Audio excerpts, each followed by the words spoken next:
It is a football Friday, or probably better stated, a college football Friday, live right here on the early line on SportsGrid. We welcome you to hour number 2 here across the SportsGrid network. He is DRS, I am BSS. That's Donnie Rightside and Ben Stevens. A huge second hour in store where our focus for all 60 minutes is on college football in week number 1. 6 more games tonight, following 21 yesterday on a Thursday evening. 67 comes your way tomorrow. A marquee matchup in Las Vegas on Sunday. A top 25 tilt between USC and LSU. And even a game on Labor Day Monday. The debut of Bob for Boston College, that's Bill O'Brien, now as the head coach of the Eagles. And can Florida State rectify its season?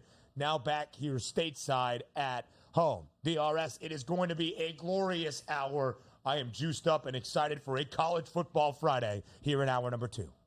You better be, because you're going to be sweating carrying this entire show for the next hour with unbelievable angles, talent, and also information that we desperately need on this football Friday. Because you know your boy DRS. Like, I enjoyed myself last night, but putting in the work over the summer on college football to start week number 1, not maybe the best use of my time, but I know what I'm talking about. At least I think I do. But BSS is the true superstar of this next hour. Let's give this man a raise here. He's ready to get put to work.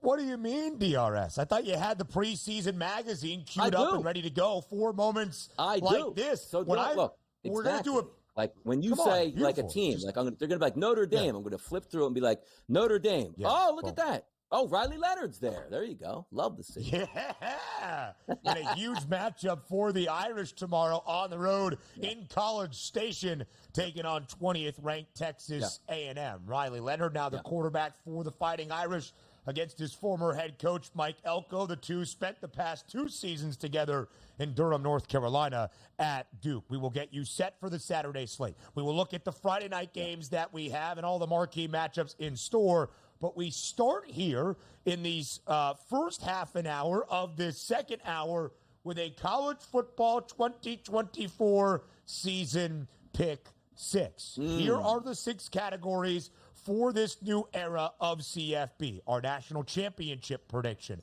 a Heisman winner to keep an eye on. Is Donnie Rightside a prisoner of the moment? A group of 5 playoff team that can win one of those leagues and earn one of the automatic bids to a college football playoff. A win total we like to the over, a win total we like to stay under, and a conference championship pick to keep an eye on as well. All right, Mr. Preseason Magazine, let's start with your national title prediction. Georgia, oh, Georgia. And here's the reason why I like Georgia. You saw last year, and there's a stark contrast, man. You know how I'm always going to work this in. Florida State last year had a chance to prove that they were upset about being left out of the national championship picture. They took their program in a completely different direction. Georgia, in the most heartbreaking loss you can have, losing to your rival in the SEC championship game, got left out of the college football playoff. Ben, they didn't pout. They absolutely put it on Florida State in that bowl game. They had nothing to play for, so they went in with all that momentum and the great recruiting classes and bringing back your starting quarterback from last year. What's not to like about the Georgia Bulldogs? And also keep in mind, last year, Ben, we only had 4 teams that got into the national playoff, and you saw Georgia should have been one of those teams. If we had been a 12-team playoff last year, you know who probably wins the national championship for me? The Georgia Bulldogs. I think they're going to be on a mission this year, and they have the extra ammunition knowing that if they lose one football game, they're still going to be playing for a national championship. I love the Georgia Bulldogs. I love the pedigree. Kirby Smart's one of my favorite coaches because in those times where you have to rally your troops in a meaningless football game, he was able to do that. That shows me a lot. They're on the path once again to a national championship game this year. I believe that.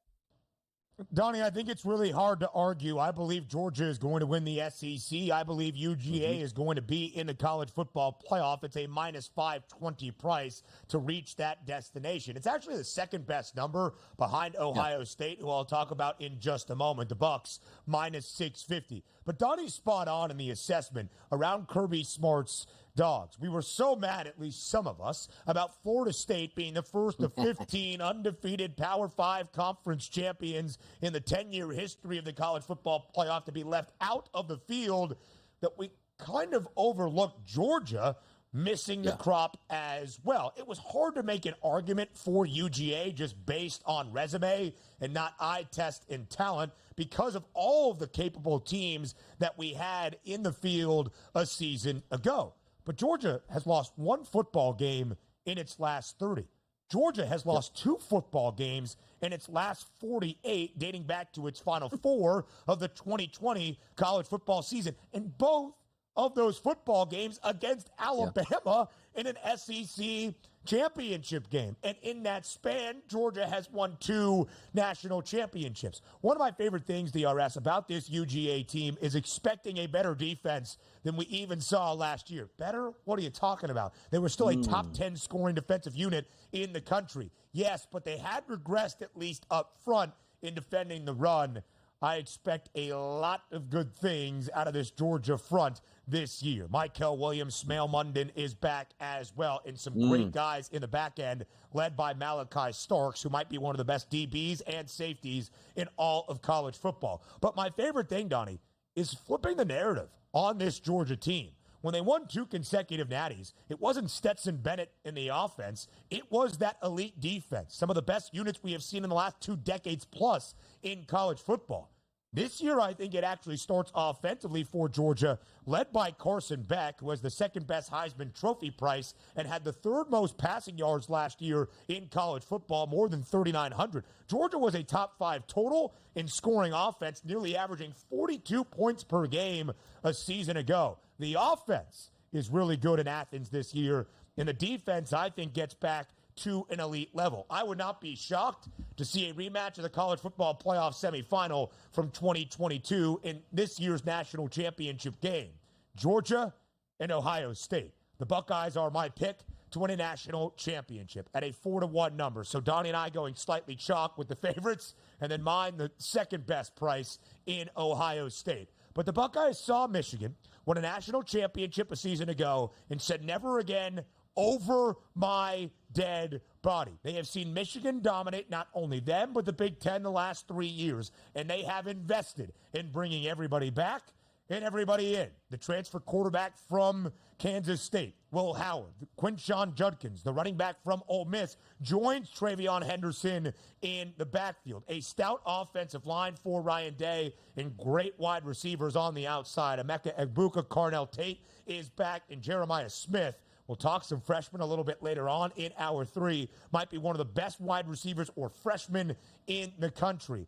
And defensively, there's not much better around the nation than Ohio State. Second best scoring defense in the country last year, allowing only 11 points per game. Jim Knowles' unit is stacked. JT Tuimoloau. You have Jack Sawyer back as well up front. Tyleek Smith anchors the unit on the inside. And then let's go to the secondary. Caleb Downs, the SEC Freshman of the Year last year at Alabama, now in Columbus. Denzel Burke, maybe the best corner in college football, returned as well. Donnie, it is national championship or bust for Ohio State. Those are the expectations in Columbus. Fair or unfair, that is what is necessary in 2024. I think the Buckeyes make good.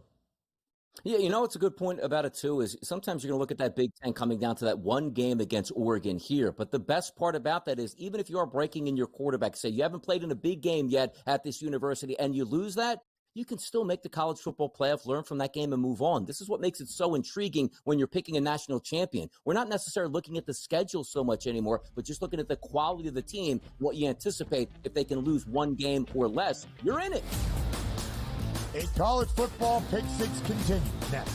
A guy has his preseason college football magazines, watches one game to kick off week number 1, and all of a sudden thinks he knows who's going to strike the pose as a Heisman Trophy winner in early December. As we continue our college football pick six for the 2024 campaign, DRS, we go from the national title winners to a Heisman Trophy winner. Who's your selection? By the way, real quick on this, how we're setting these up. Like, I was going to play the heel today, Ben, and say my pick six was national champion Miami, Heisman winner Cam Ward, playoff team Miami, win total over Miami, win total under Florida State, and conference champion Miami. Like, we could have played it out that way, and it would have been like, you know what, this guy's on his game. He knows exactly about these football teams. So follows a correlated path. All of those things would have added up together if it were to happen. So not the craziest thing you've ever said. Would they have let me round robin? It would have been tremendous. But, yeah, we are not a regional show, so we're not going to keep this down in South Beach here. We got to spread our wings. But watching last night was phenomenal. And sort of laying out the game plan of how you can win a Heisman. I told you, like, typically it's going to be a quarterback because they're going to have their Heisman moments on a good football team, make big plays in big situations. You're going to get the bump there. But statistics from the running back position and the wide receiver position usually leave out how good your football team is. So, yes, you would love the extra bump if you're a wide receiver at Alabama like Devonta Smith, killing it out there on a national championship caliber team. Sure. But if you're not going to have that, why not have a school that's in a conference notorious for not playing a lot of defense? You already don't have a great defense, which means you are going to throw with your top flight quarterback routinely 35 to 45 times in a game, and you just might be the best wide receiver in football. Now, also, Ben, when I talk about, let's just say, the MVP award, the extracurriculars, the Cy Young Award, the same thing, like Paul Skeens. Hey, you know what? If Skeens was the linchpin for the Pittsburgh Pirates, bringing him up to the majors and surging towards the playoffs, people are going to look at that and like, you know what? His ERA's up there with, Zach Wheeler's, and it's up there with Chris Sale's, but boy, he was the catalyst for them winning. You might get an extra couple votes that way. Well, when you take a look here from a college football team, it works that way in the actual quarterback position if you're winning, but from a wide receiver, wins and losses aren't measured on you here. And also the extracurriculars for Travis Hunter are he plays two positions and plays them all game, and he's not just filler like, hey, the guy plays on special teams and he's a wideout. Ooh, that's interesting. Like, no, he might play 100 plus snaps every single football game between offense and defense this year. So the extracurriculars go in his direction. And yes, you might be watching it based off of yesterday saying like, boy, you're getting really excited about one player. It's not as if this guy just showed up like, wow, never seen him before. He was awesome last year. And it looks like, Ben, he's even better this year. Since 2000, 19 of the 23 Heisman Trophy winners have played the quarterback position. In the college football playoff era, 8 of the 10. If you are going to be a non-QB and legitimately be in the Heisman Trophy race all season long, you have to be Travis Hunter, the best two-way player in college football, nearing 125 snaps. No official snap count as of yet, but about 125 last night. 7 grabs, 132 yards, 3 receiving touchdowns. My only worry, DRS, is Colorado as a team the entire way. If they're going to be a 5 or 6 win football team and not really in college football playoff contention or making a run to a Big 12 championship game, does it lose a little bit of its luster despite the star power out in Boulder? But there is no doubt the star power is there for CU. Shedeur Sanders and Travis Hunter both at 25-1 following last night's victory over North Dakota State. My Heisman Trophy winner to keep an eye on, that's Jalen Milroe, the quarterback for Alabama at 14-1. I believe in Kalen DeBoer fully. And if you have some questions about taking over for Nick Saban and the very large shoes to fill in terms of the program, fine. In terms of developing quarterbacks, nah.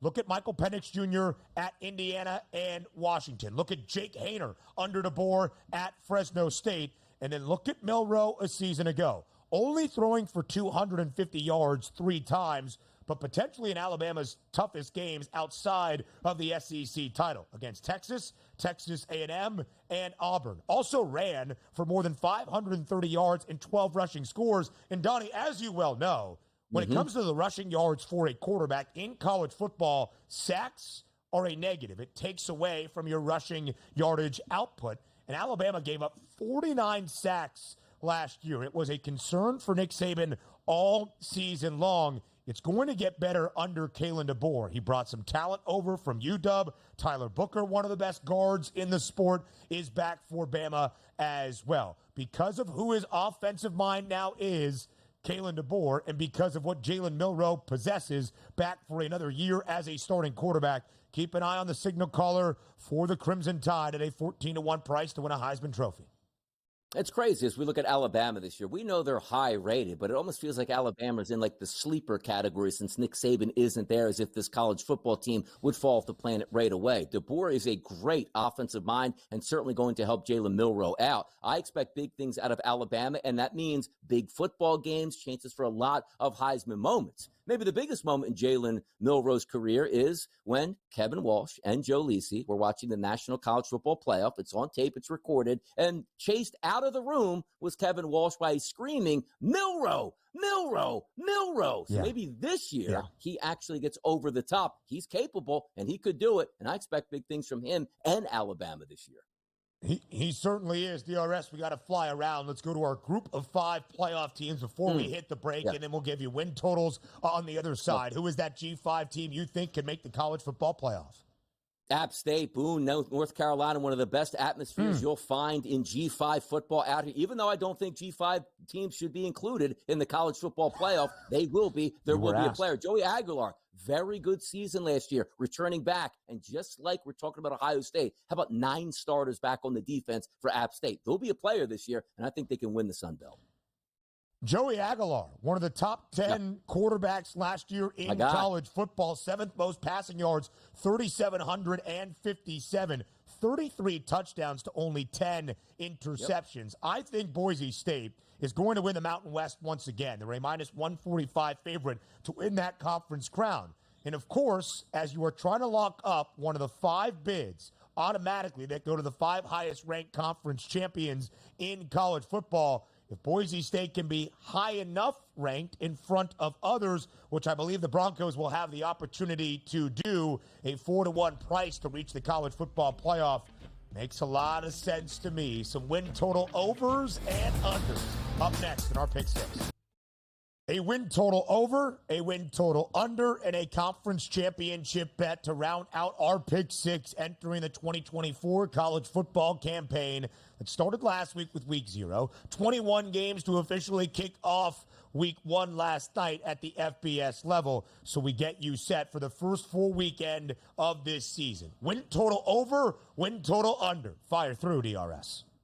Yeah, keep it simple. In the SEC at this point, and we just talked about, I should say you talked about quite a bit, the expectations for Alabama certainly high this season, as if they fell off just because Nick Saban left. Yes, Nick Saban may be the best college football coach of all time. The Kalen DeBoer, no slouch, did wonderful things out there with Washington, going to bring that high-flying offense with Jalen Milroe, the ability to lose a game or two in the SEC. I'm going to go over 9.5 wins for the Alabama Crimson Tide, and my win total under is on Florida at 4.5.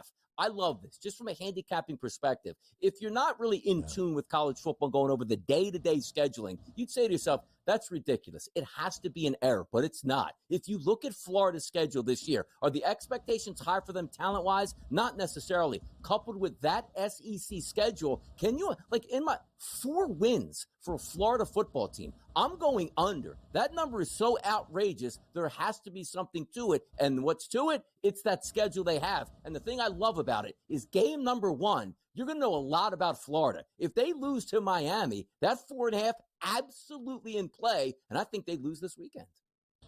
The last time that Florida only won 4 games in a season was 2017, and that was the last of Jim McElwain in Gainesville. Nobody has a more difficult schedule this year than UF, and it starts on Saturday, albeit at home as an underdog against Miami. The Gators play 8 preseason ranked top 25 teams, and I dare you to go look at the Final 5 for UF that starts with the cocktail party against Georgia and gets no easier in the month of November. This is the first win total that I bet way back early in the offseason, where the juice at the time to the over was minus 110. It's now minus 200 on the FanDuel Sportsbook. I'm surprised it's not 8.5 with some juice on the under. That's in Ames, Iowa, over 7.5 for Iowa State. They return the most returning production at 79% of their, 85% of their production from a year ago in all of FBS college football, including a quarterback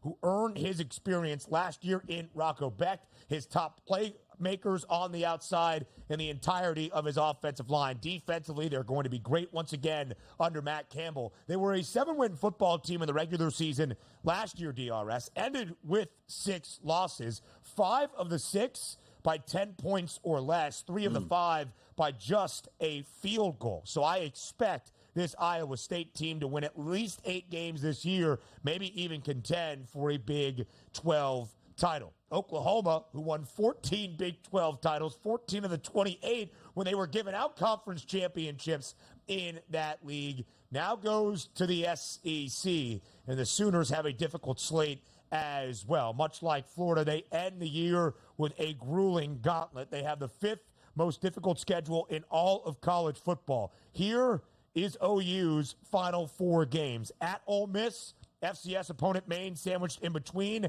at Missouri, home against Alabama, at LSU in Baton Rouge. I don't think Oklahoma's a bad football team, but 7.5 with an OU defense that needs to keep improving under Brent Venables and a first-year starter at quarterback in Jackson Arnold. Despite the talent that Arnold is, I lean under with just a very difficult slate to start off their SEC time.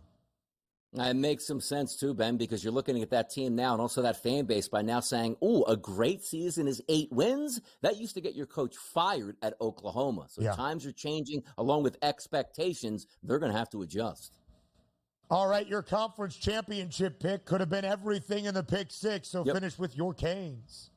It's Miami. It is. And the table's already been set here. You saw Florida State not going to be a player this year in college football. Now you see Clemson's going to take on Georgia week number 1, and you're going to see the Miami Hurricanes take on the Florida Gators. You might be looking at Miami, of those top 3 teams, the only team with a victory here to start their season. Maybe the expectations on Florida State even to get dropped by BC coming up on Labor Day. We'll watch that all the way through. The Miami Hurricanes and Mario Cristobal, rightfully so, getting back to being the kings of college football. I have my questions about Cristobal and his game management coaching style, not the talent for Miami. And the schedule is not all that bad. They host Florida State, don't have Clemson or NC State. I'll make it quick. Kansas State to win the Big 12 because of Avery Johnson, their quarterback, a 4-1 number. We set the stage for the weekend next. Georgia is on the mind as we start our breakdown and preview of the first full Saturday of the college football season in 2024. That comes your way tomorrow. It's got Donnie Rightside singing in the commercial breaks, and it's got our focus first and foremost. The first of 3 ranked versus ranked matchups that we have in week number 1 in Atlanta, technically a neutral site. But don't tell that to the Clemson backers that are trying to outbid Dogs backers to get a ticket to the ATL. It's a top 15 tilt between Georgia and Clemson. The Bulldogs enter the year ranked atop the country in the preseason poll for a second consecutive season. Clemson remains in the top 15, ranked 14th. But, Donnie, if we can use the spread as an indication of the trajectory of these 2 programs in the last 3 years, I do believe it is fitting. Both started the year against one another in 2021 in Charlotte. Week number 1, kickoff game in primetime. Neutral site, Clemson was a 3-point favorite. Now, 3 years later, neutral site in Atlanta, Georgia is nearly a 2-touchdown favorite. It was 13.5 bright and early on this Friday morning. It is 12 and a hook, but nearly 15, 16 points of line movement from where we were 3 years ago. Total at 48 and a hook. Oh, by the way, when they last met back in 2021 in that season debut, Georgia was victorious 10-3.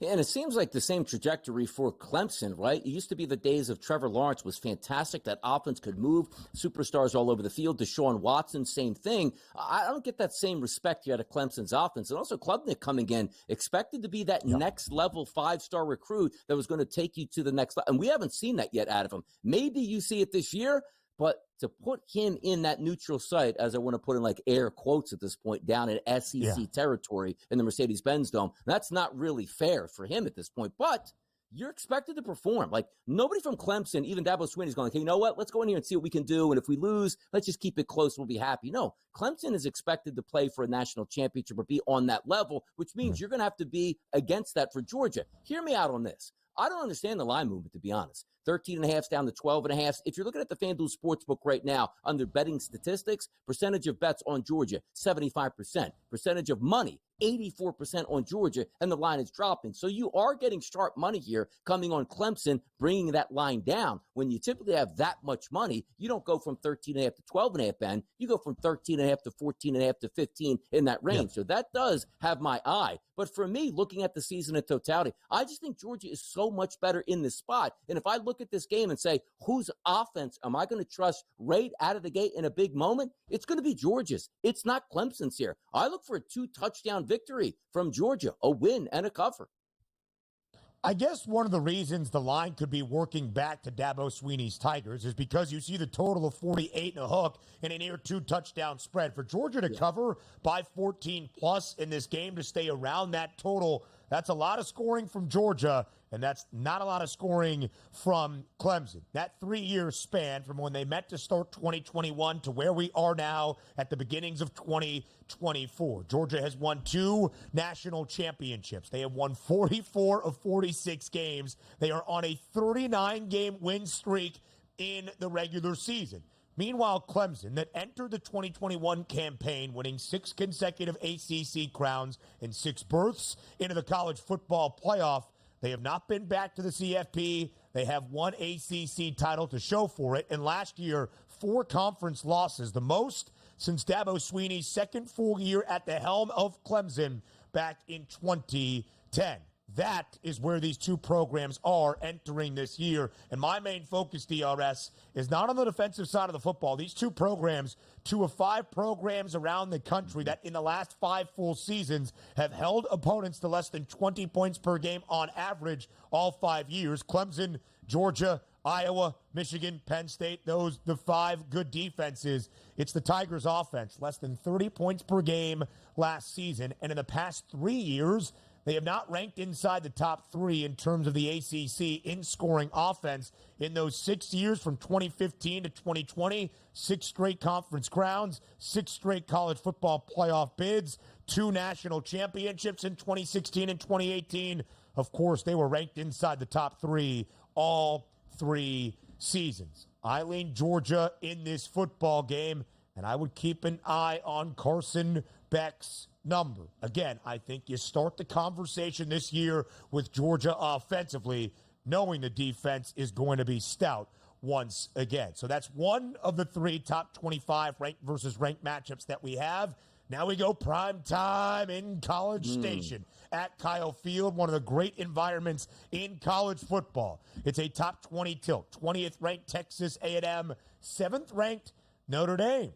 The Aggies now a 2.5-point home favorite under a field goal, but Notre Dame opened early in the summer as a slight moneyline favorite in College Station. Mike Elko's debut as the head man in College Station, former Duke coach the past 2 years, spent 4 years under Jimbo Fisher as Texas A&M's defensive coordinator. He reunites in his first game at A&M against his former quarterback at Duke, Riley Leonard, who's now the QB for Notre Dame. Confused?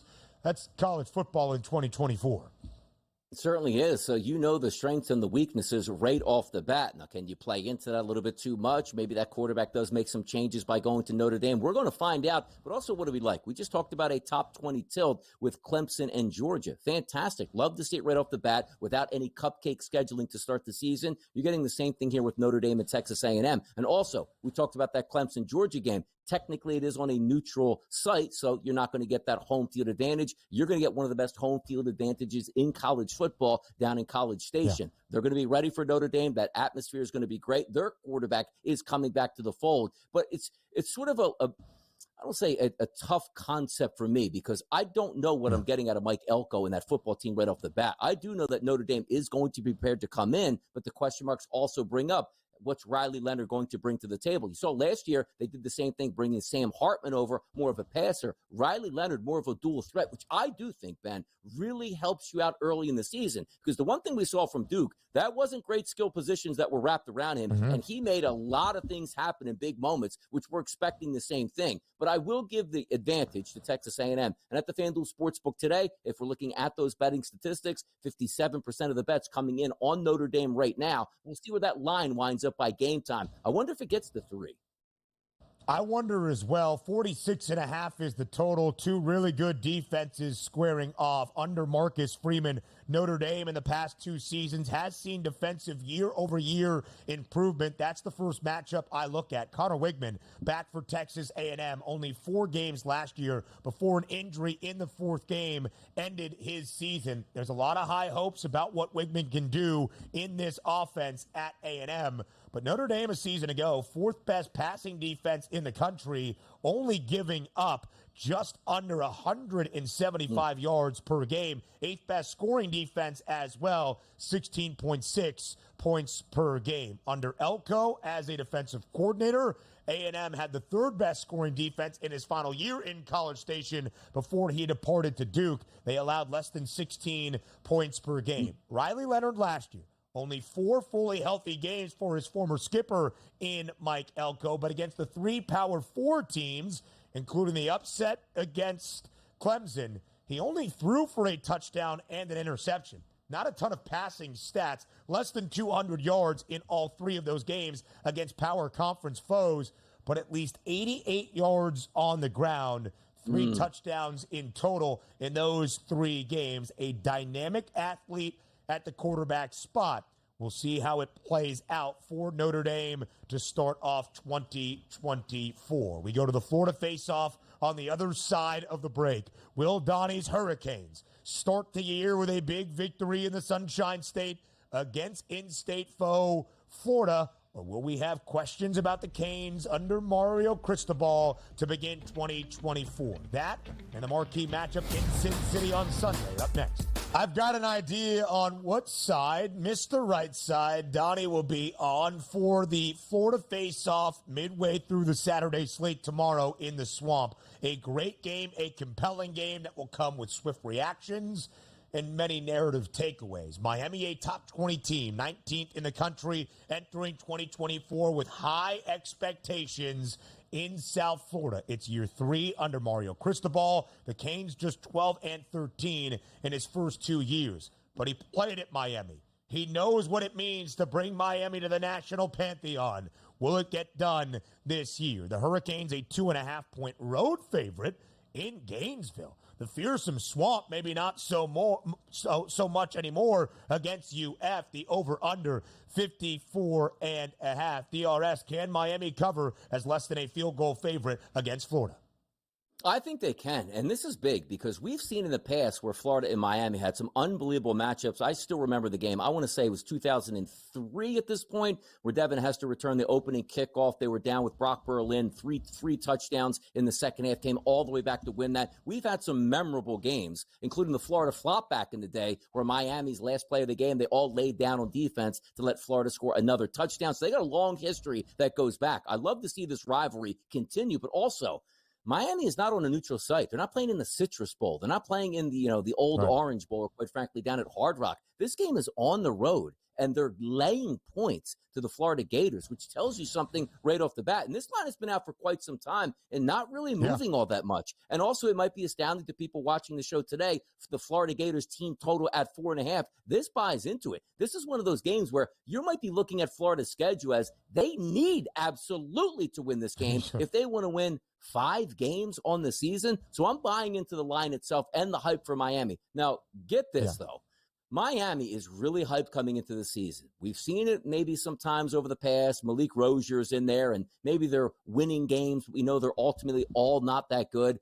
This could be a referendum game right off the bat. Mario Cristobal walks into Florida, picks up a victory. Doesn't even matter if it's ugly. Those vibes are going to continue the rest of the way. But it's not as if saying, like, well, Donnie, if they lose to Florida, they can still make the college football playoff. I get that. But this feels like a game that Miami absolutely must have here and is expected to win, that they need to win that. I'm expecting Miami to come out big. Your quarterback, maybe the best quarterback they've had over the past couple years by far. Solid running back position here. The talent, the wide receiver position. One of the best young defensive ends in college football, rushing the passer. Get the job done, Miami. This would mean that maybe you are starting to come back here into that national picture.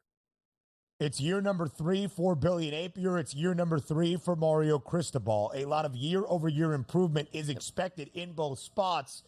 Does Napier get a little bit of the benefit of the doubt because of the Gators' schedule? I don't really think so. Again, the hardest schedule in the country. The only good news for UF is of the 8 ranked opponents they have to play based on the preseason AP Top 25. 5 of them, including tomorrow in the Swamp, come at home. Last year as a dog, Napier and the Gators just 2-5 against the spread. In his first year, 5-1 against the number, and they were great as an underdog at Louisiana under Napier in his 4 years there, 12-5 ATS, but not good defensively last year for Florida. That's where the improvement needs to be. And Miami returns its entire offensive line that led the Canes to 173 rushing yards per game. Yes, they are going to air it out, and they've got a great trio of wide receivers led by Xavier Restrepo, and they've got Cam Ward there as well, who threw for the 7th most passing yards last year in college football, or 8th most passing yards, but still over 3,700.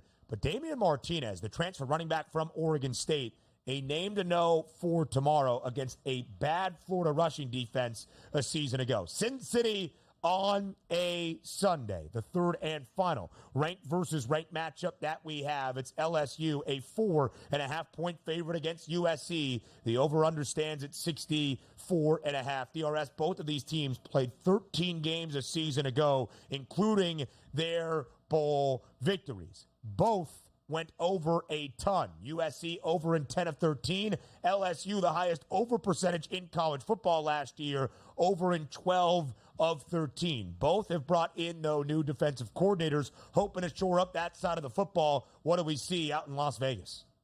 I'm going to buck the trends here, and I'm going to go against the grain. You see LSU open up as a 6.5-point favorite. That's down to 4.5. I'm going to take LSU in this game, just trusting that SEC talent, and also trying to remind ourselves, you're not just moving on from a quarterback at USC and also LSU by saying like, oh, you know, they were decent players. No, they were generational talents at their institutions, and both of those guys, high draft picks into the NFL. So I see that 62.5 that goes to 64.5, Ben. Both teams breaking in new quarterbacks. I'm going to go under the 64.5. So I'll go against the grain on the actual line itself. I'll buy the interest now at 4.5, where it was close to a touchdown. And I'm going to go under in this one. I understand where you said last year a lot of these games went over. But again, you're talking about some of the best quarterback play in Jaden Daniels and Caleb Williams that we've seen in a long time. And I think it might take some time. And also a neutral site here to open up the season. I might lean on the under in this one. Listen, both defensive coordinators now at their new spots, poached from conference rivals. Danton Lynn, the new DC at USC, leaves UCLA, makes the short trip from downtown LA to from Westwood to downtown LA to take over the reins at Southern Cal. Blake Baker, the new defensive coordinator in Baton Rouge, last year in Columbia with Missouri. By the way, Mizzou didn't skip a beat on that side of the football. Yes, an FCS opponent in Murray State, but a 51-0 victory yesterday for Missouri, ranked 11th in the country. I'm going to wait on the total until I see these defenses, because the offenses are going to be good once again. Miller Moss, 6 touchdowns in the Holiday Bowl last year for USC. The heir apparent now to Caleb Williams. And Lincoln Riley's offenses, say what you want about the defense, but Lincoln Riley's offenses are always there. Garrett Nussmeier has bided his time as well, bode his time in Baton Rouge. He takes the reins of this strong offense for LSU. Kyron Lacey, a really good wide receiver, much in the mold of a Malik Neighbors for LSU. Here is my plea to Oklahoma State. We'll talk about this game a little bit more on the other side. And really, as we saw last night for Colorado, stop scheduling the Dakotas and the FCS powerhouses in college football, because North Dakota State is the most historic program, but South Dakota State is up right now. 2 consecutive national titles in FCS college football. They'll take the Stillwater on Saturday. Next.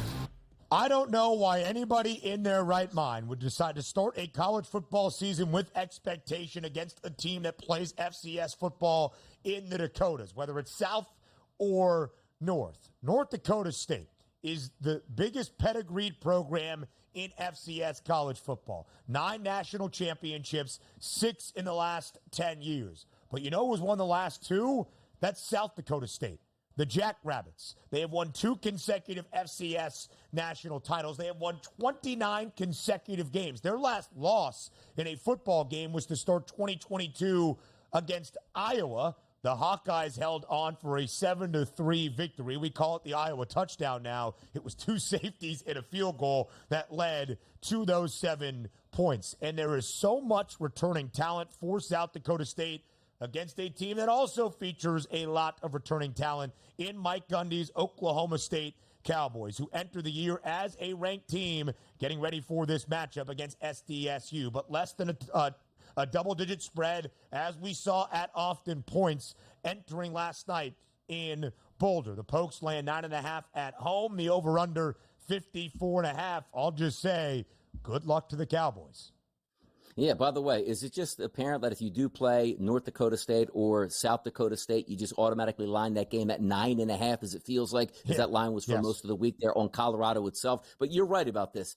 As a head coach, you don't like to see these games, even though you're still supposed to win it. And it's nice to get a test here, because the one thing you saw from Colorado, they picked up the victory, but you get some good film work to say, look, that was a really good team. We pulled out that victory, as opposed to the mirage of let's wipe Howard off the field. Yeah, we were fantastic, and you roll into game number 2 against a legitimate opponent. And whoa, things are really different at this point. So there's something to be said about that. And also the advent of the 12-team playoff, where I guess if you lose to South Dakota State, you're still involved in the national championship picture, even though that most people probably won't pick you to win it if you do drop to an FCS team. 9.5 for me, 54.5. The way I saw yesterday, I think that 54.5 certainly going to be in danger. I would go over in this, because I do think you're going to get a great punch out of South Dakota State and Oklahoma State. You know they're going to be in it with some offense. So as opposed to laying the points, I think it's going to be a close game to what we saw yesterday. But I think we do get into the 50s here in this game. Yes. The Rabbits were the best scoring defense in FCS college football last year, allowing 9.3 points per game, and they run it. No way. And their quarterback, Mark Gronowski, is back as well. He was the FCS Offensive Player of the Year a season ago. 29 touchdown passes to only 5 interceptions, 402 yards on the ground, 8 rushing scores. But when you talk about running the football in this game, you must mention the nation's leading rusher, who is back. Ollie Gordon II, 1,732 rushing yards, 21 TDs last year, 118 yards on the ground or more, and 9 of the 14 for the Cowboys a year ago. So because of that, Donnie, I actually do think we will see some points. And listen, North Dakota State was a good defense last year in college football, but you see how the secondary got exposed against the pure talent that Colorado has. I don't think South Dakota State is going to be able to fully shut down Ollie Gordon II or the returning 7th-year quarterback in Alan Bowman. I think we will see some points tomorrow in Stillwater. And Oklahoma State has allowed 29 points per game in each of the last 2 years. Worst total and passing defense in the Big 12 a season ago. Let's go to a rivalry in college football. That's Penn State and West Virginia. One of the marquee matchups to start the slate on a Saturday. The 61st all-time meeting between the Nittany Lions and the Mountaineers. They met last year. Penn State scored a touchdown with 5 seconds left with their backup quarterback to win 38-15. The Nittany Lions covered as a 20.5-point favorite. Apparently, that is stuck in the craw of Neil Brown's team there in Morgantown. They're not too pleased. Will they be able to cover or maybe even win outright at home against PSU to start off this season? You're taking a look at the FanDuel Sportsbook opening this line, Ben, at 10.5. They're now down to 8.5. Other outlets have dropped as low as 7.5 right now. So the belief right now is Virginia is going to be a live dog. Now, how much you want to draw back from previous performance, say that wasn't fair, we're going to get you back for scoring a touchdown late? That's neither here nor there, because one thing we know about James Franklin, if he has a chance to put an extra 7 on the board, he'll try to put an extra 14 points on the board, regardless of what the scoreboard says. 51.5 sounds about right, but this is a pretty good rivalry here. Stoking the fire in week number 1. I'm probably going to lean a little dog points here. West Virginia at home, getting more than a touchdown, probably the way I'm going to lean. Key matchup, WVU, best rushing offense in the Big 12 last year, averaging 229 yards per game, and their 3 leading rushers who had more than 770 yards on the ground, all back, including quarterback Garrett Green. Hour 3 up next.